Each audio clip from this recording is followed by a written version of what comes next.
Children fly paper kites against the Chitsarawa hills. But life for the 800 asylum seekers living in this small Indonesian town is far from idyllic. They live in cramped, overcrowded houses with no money and no way to make a living here.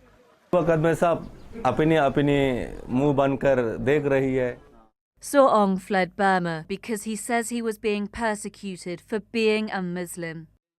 He's been living in Chitsarawa with his wife and 2 children for a year.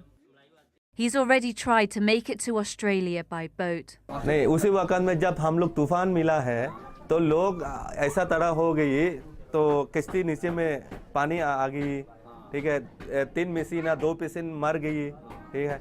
तो बाद में वहाँ के जो बोतल के पानी भी खत्म, बड़े-बड़े बोतल को पानी फेंक कर लोग ये बोतल खाली को बचने के लिए लेती और तेल भी फेंक दिया और तेल के बोतल लेती थी। Thousands of people like Soong are waiting in Indonesia, sometimes for years, until the UN Refugee Agency processes their claims for asylum to a third country. But many, like Anwar Begum, haven't even made contact with the UNHCR. She was smuggled from Malaysia 7 months ago with her 8 children, and she's desperate. Di sini duduknya susah, ya makananmu susah, lagi sewa rumahnya susah.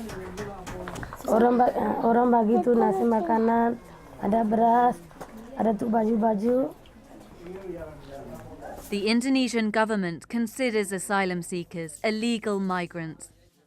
They cannot work. They cannot send their kids to school here. Interestingly, ironically, some asylum seekers with the UNHCR document are still arrested by Indonesian police. With no rights in Indonesia and with barely enough money to survive on, many asylum seekers can't face the agonizing wait for their claims to be processed here. So they head for Australia. जो ऐसा फूल तो चल नहीं सकते है ना, बच्चा जो मांगा हम दे नहीं सकते, हम जो खाना चाहिए वो चल नहीं सकते, मगर जो हमारा दोस्त ने मलेशिया से थोड़ा मोड़ा पैसा दिया वो लेकर ऐसा गुजार रही. But Australia says that anyone that comes by boat from Indonesia will never be granted asylum. Instead, they're being processed in offshore camps in Papua New Guinea and Nauru. Australia says their policy is working to stop the boats coming.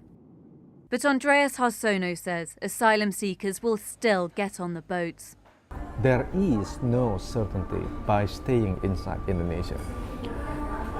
Inside Indonesia, they are not certain. They cannot work, they cannot go to school, they cannot get a job. Their kids are uneducated. By taking the risk, it is risky, but there is going to be a certainty in the next 24 hours, in the next 3 days, including death. Since September, over 1,000 asylum seekers tried to get to Australia by boat. To improve the situation, Andreas Harsono says Australia and Indonesia need to work together. The Australian government needs to work with Indonesia, particularly, but also with the other host countries, because without working with those countries, Australia cannot solve the problem by itself.